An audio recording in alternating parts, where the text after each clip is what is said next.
الحمد لله وكفى وعباده الذين اصطفى أما بعد فأعوذ بالله من الشيطان الرجيم بسم الله الرحمن الرحيم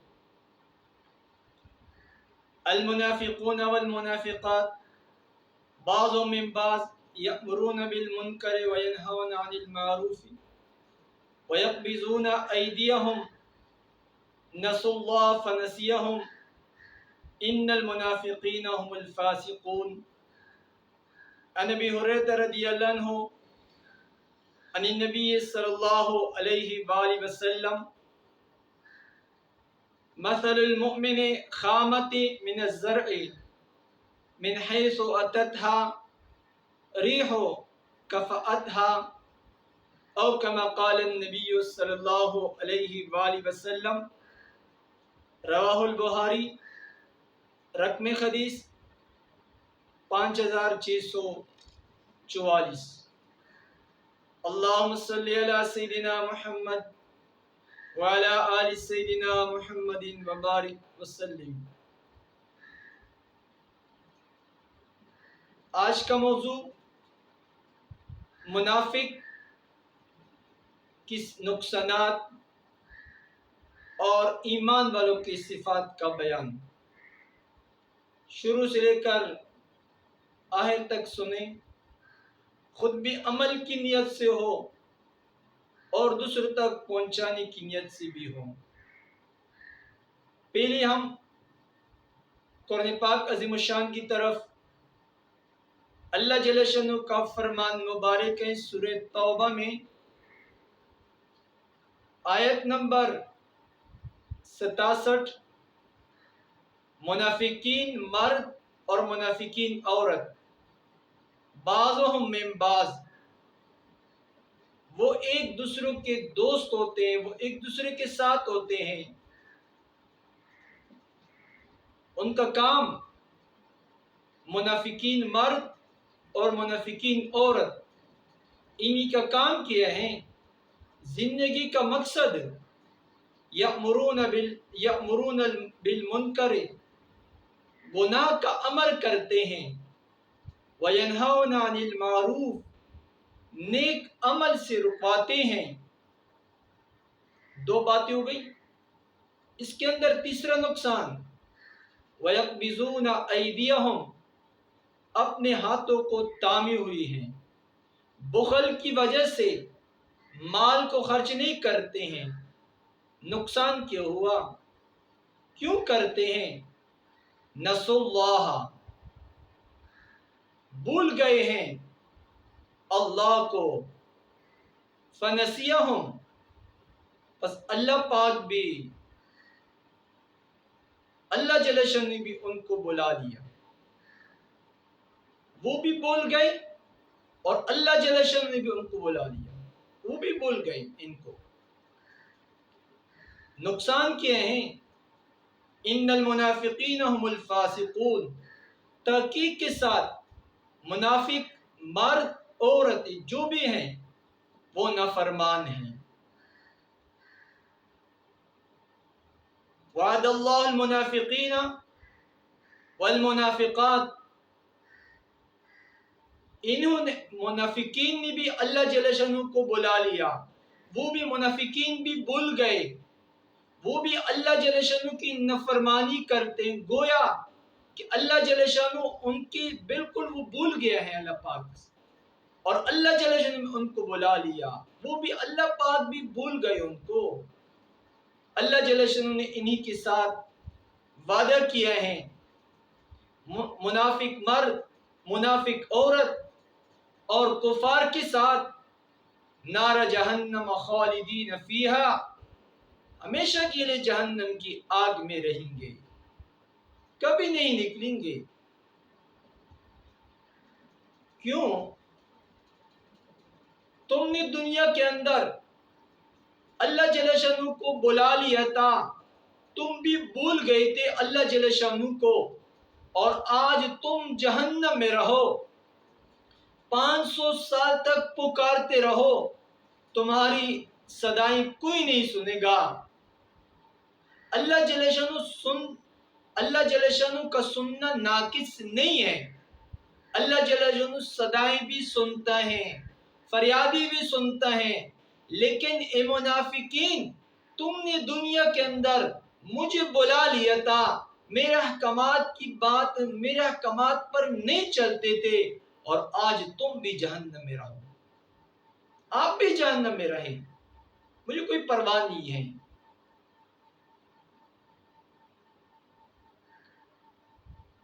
اور انہی لوگوں پر اللہ جل شانہ کی لعنت ہے اور ہمیشہ کے لیے عذاب میں رہیں گے۔ انہی منافقین نے جو برے اعمال کیے تھے، انہی کی وجہ سے ان کو جہنم ملا۔ ابھی منافقین کی مثال بھی پیارے حبیب علیہ السلام نے دی ہیں، وہ صنوبر کی طرح، جس طرح کہ ایک گاڑی ہوئی لکڑی ہوتی ہے، ہواؤں کے ذریعے سے وہ ادھر ادھر جھومتی نہیں ہے، ایک جگہ پہ کڑی رہتی ہیں۔ تو منافقین بھی اپنے کفر پر ہر حال میں کڑے رہتے ہیں، کبھی جھکتی نہیں ہے، تکلیف بھی آئے پھر بھی اپنے کفر پر قائم ہیں، خوشی بھی آئے پھر تو اعلیٰ درجے پہ اپنے منافق پر قائم ہیں، اپنے منافقت پر قائم ہیں۔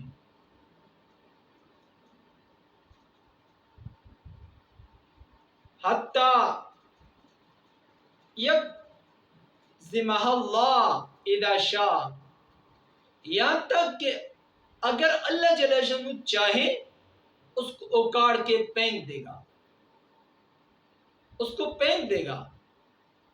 اللہ جل شانہ، یہ منافق اپنے منافقت پر خوشی میں بھی قائم رہے، غم کی حالت میں بھی قائم رہے۔ اور دوسری بات، منافق پر کبھی پریشانی نہیں آتی ہے، کیوں قائم؟ منافق پر پریشانی کیوں نہیں آتی ہے؟ اس وجہ سے منافقین پر پریشانی بھی نہیں آتی ہے، اور ادھر ادھر جھکتی بھی نہیں، اپنے پریشانی پر، اپنے منافقت پر وہ قائم رہتے ہیں، اور اللہ جل شانہ ان کو جہنم میں پھینک دیتا۔ یہ منافقین کی بات۔ اور ایمان والوں کے بارے میں، ایمان والوں کا کام کیا ہے، اور اللہ جل شانہ کا فرمان مبارک ہے، والمؤمنون والمؤمنات بعضهم اولیاء بعض، ایمان والے مرد، ایمان والی عورتیں ایک دوسرے کے مددگار ہوتے ہیں۔ یامرون بالمعروف، نیکی کا حکم فرماتے ہیں ایک دوسرے کو، وینہون عن المنکر، اور گناہ سے روکتے ہیں، ویقیمون الصلاۃ ویؤتون الزکاۃ، زکوٰۃ بھی ادا کرتے ہیں، نماز بھی قائم کرتے ہیں، ویطیعون اللہ ورسولہ، اللہ جل شانہ اور امام الانبیاء علیہ السلام کے احکامات پر بھی چلتے ہیں۔ اولئک سیرحمہم اللہ، انہی لوگوں پر اللہ جل شانہ نے رحم کی ہے۔ ان اللہ عزیز حکیم، اللہ جل شانہ زبردست حکمت والا ہے۔ 71 نمبر آیت میں اللہ جل شانہ کا بیان ہے ایمان والوں کے بارے میں۔ ابھی ہمارے سامنے منافقین کی حالات بھی بیان ہو گئے۔ منافقین گناہ کا حکم فرماتے ہیں، نیکیوں سے روکتے ہیں، بخل کی وجہ سے مال بھی خرچ نہیں کرتے ہیں، اور ایمان والے کیا کرتے ہیں؟ ایمان والے نمازی بھی قائم کرتے ہیں، زکوٰۃ بھی ادا کرتے ہیں، ہر حال میں اللہ جل شانہ امام الانبیاء علیہ السلام کی احکامات پہ زندگی بھی گزارتے ہیں۔ ابھی ہم خود سوچ لیں، میں کہاں ہوں؟ میرے اندر کون سی صفات ہیں؟ اگر میری نماز کی قیام ہے، پیارے حبیب علیہ الصلوۃ والسلام کا فرمان مبارک ہے، جو مسجد آتا ہے آپ اس کی ایمان ہونے کی گواہی دے۔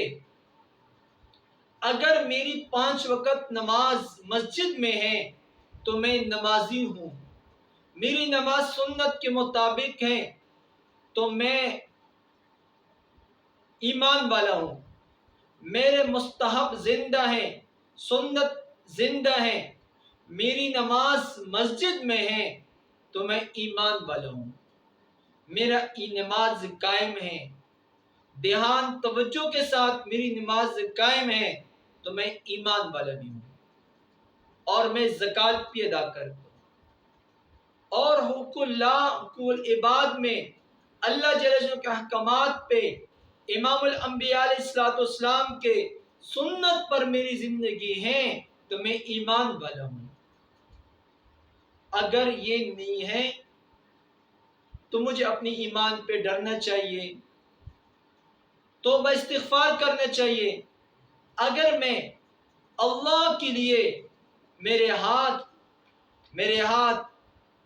بند ہیں، وَيَقْبِضُونَ أَيْدِيَهُمْ، اپنے ہاتھوں کو باندھتے ہیں، وہ اللہ کے راستے میں اللہ کے لیے خرچ نہیں کرتے۔ اگر میں بھی خرچ نہیں کرتا ہوں اپنے والدین پر، اپنے بیوی بچوں پر، اپنے رشتہ دار پر، غریب فقراء مسکینوں پر میں خرچ نہیں کرتا ہوں، کیوں؟ اگر میں نے دنیا کے اندر ایسی زندگی گزارنی شروع کی ہے، گویا میں نے اللہ جل جلالہ کو بالکل بلا لیا ہے، گویا میرا اللہ پاک میرا سنتا بھی نہیں ہے، میرا دیکھتا نہیں ہے، میں بھول گیا ہوں، تو نقصان کیا ہوگا؟ دنیا کے اندر بھی اللہ جل جلالہ مجھے بلا لے گا، وہ بھی بولے گا مجھے، اور آخرت کے اندر بھی۔ دنیا کے اندر پھر میرا سوال ہوگا، میری صدائی نہیں سنی جاتی ہیں، میرا سوال قبول نہیں کیا جاتا ہے۔ اے انسان، تم خود دیکھو، تم نے اپنے رب کو بلا لیا تو نہیں ہے؟ تم اپنے راتوں کو دیکھ لے، دن کو دیکھے، لوگوں کے ساتھ آپ پھر لوگوں کے ساتھ زندگی گزارتے، ان کے سامنے آپ ہیں، تم دیکھ لو۔ اللہ جل جلالہ کے احکامات میں زندگی گزارتا ہوں یا اس کے خلاف ہوں میں؟ تمہارا دل تمہیں خود یہ جواب دے گا کہ تم کس سانچے میں ہو۔ اس عاجز کا مقصد بھی یہی ہے۔ آپ کے سامنے قرآن پاک عظیم الشان کی آیت مبارکہ اور پیارے حبیب علیہ السلام کا قول مبارک آپ کے سامنے عاجز نے آپ کے سامنے پیش کیا۔ مقصود یہی ہے کہ میں اپنے اندر جان لوں میرے اندر کیا ہے۔ اللہ جل شانہ ہم سب کو کامل ایمان نصیب فرما۔ آخر میں بات عرض کرتا ہوں، کامل ایمان تجھے کب نصیب ہوگا؟ جب تمہاری مجلس نیک حضرات کے ساتھ ہوگی، تمہاری مجلس مساجد، مراکز، خانقاہ میں تمہارے اوقات گزریں گے، حضرات علماء کرام کے ساتھ آپ کا تعلق ہے، ان کی بات سننا، ان کا اکرام احترام کرنا، تمہارا ایمان بھی کامل ہوتا جائے گا، اس سے تمہیں علم بھی ملے گا اور عمل کا درس بھی ملے گا۔ اللہ جل شانہ سب کو صحیح طریقے پہ کامل ایمان نصیب فرما، منافقت سے ہماری حفاظت فرما۔ الحمدللہ رب العالمین، اللہم صلی علی سیدنا محمد وبارک وسلم۔ یا کریم اللہ، یا شفیق اللہ، ہم سب کو ایمان کامل نصیب فرما۔ یا کریم اللہ، ہم سب کو منافقت سے ہماری حفاظت فرما، ہمارا سوچ بھی تیرا فرما، ہمارا بولنا بھی تیرا فرما، تیری یاد والی زندگی ہم سب کو نصیب فرما۔ ربنا تقبل منا انک انت السمیع العلیم تب علینا انک انت